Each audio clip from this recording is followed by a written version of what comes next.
Assalamualaikum Everyone, গ্রামীণ রান্নাঘরের আয়োজনে সবাইকে স্বাগতম। আজকের আয়োজনে করে দেখাবো উত্তরবঙ্গের জনপ্রিয় টক ঝাল মিষ্টি বেগুনের কালিয়া। বেগুনের কালিয়ার অথেন্টিক রেসিপিটি আজকে শেয়ার করব। আশা করি আপনাদের ভালো লাগবে। ভালো লাগলে প্লিজ আমার চ্যানেলটিকে সাবস্ক্রাইব করবেন। তো চলুন মূল রেসিপিতে চলে যাই। বেগুনের কালিয়ার জন্য এখানে আমি মাঝারি সাইজে 10-12টি বেগুন নিয়েছি। এরকম সাইজ হলে বেগুনের কালিয়াটা খুব সুন্দর হয়, তবে বড় সাইজেরও করা যায়। এখন আমি বেগুনের বোটা থেকে এই যে সাইডের এই অংশগুলো কেটে নিব।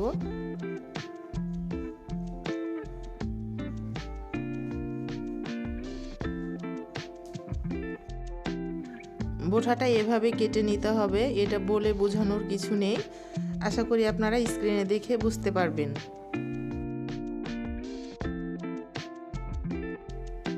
এবার আমি বেগুনটাকে 4 ভাগে ভাগ করে নিব, কিন্তু গোড়ার অংশটা রেখে আমি শুধু পিছনের অংশটাকে 4 ভাগে ভাগ করছি।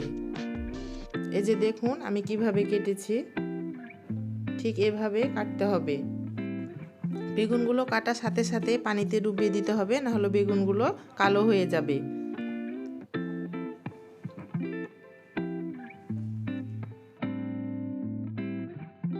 এখানে 1 টেবিল চামচ গুড়,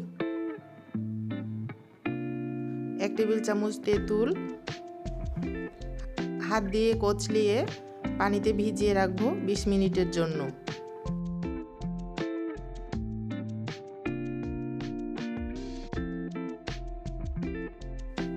এখানে আমি কালিয়ার জন্য একটি মশলা তৈরি করে নিব।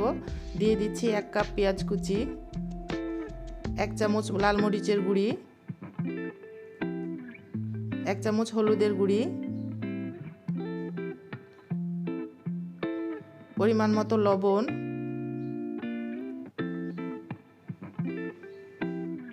2 টেবিল চামচ আদা রসুন বাটা, 1 চামচ ধনে গুঁড়ি, 1 চামচ জিরার গুঁড়ি, 1/3 কাপ তেল, 2 চামচ পেঁয়াজ বাটা,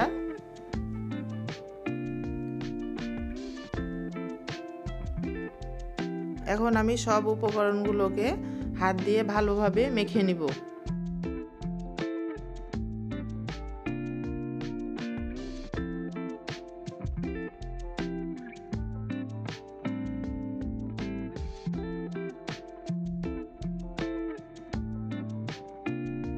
এখানে আমি একটি বেগুন নিয়ে মশলাগুলোকে হাত দিয়ে ভালো করে বেগুনের মধ্যে দিয়ে দিচ্ছি। বেগুনটাকে আমি এখন একটু মশলায় গড়িয়ে নিব। আপনাদের বোঝার সুবিধার্থে আমি আরেকটি বেগুন করে দেখাবো।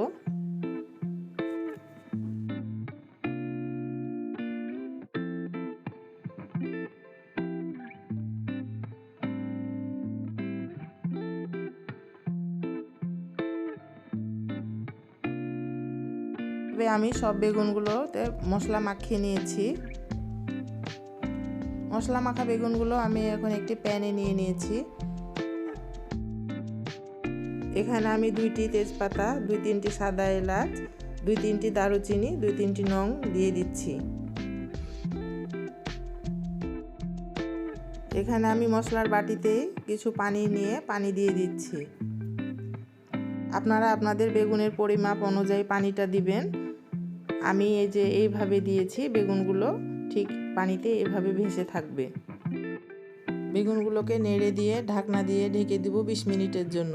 এই 20 মিনিটের মধ্যে ঢাকনাটা একবারও খোলা যাবে না।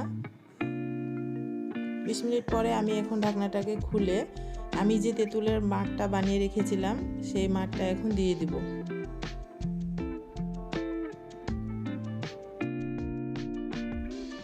বেগুনগুলোকে আমি একটু আলতো হাতে নেড়ে দিব, খুব জোরে নাড়া যাবে না, না হলে আবার ভেঙে যাবে। এই পর্যায়ে আমি চুলার জালটাকে কমিয়ে রেখে আরও 5 মিনিট অপেক্ষা করব। বেগুনের কালিয়াটা হয়ে গিয়েছে। দেখুন আমার বেগুনটা কত সুন্দর হয়ে সেদ্ধ হয়েছে, আবার একটি বেগুনও ভেঙে যায়নি। এখন এটিকে নামিয়ে নিব। তো তৈরি হয়ে গেল টক ঝাল মিষ্টি বেগুনের কালিয়া। এটি সাদা ভাত কিংবা রুটি দিয়ে খেতে অসম্ভব মজা লাগে। বাসায় সবাই ট্রাই করবেন, ট্রাই করে ভালো লাগলে আমাকে কমেন্টস করে জানাবেন। আজ এখানে বিদায় নিচ্ছি, পরবর্তী নতুন কোনো রেসিপি নিয়ে হাজির হব। আল্লাহ হাফেজ।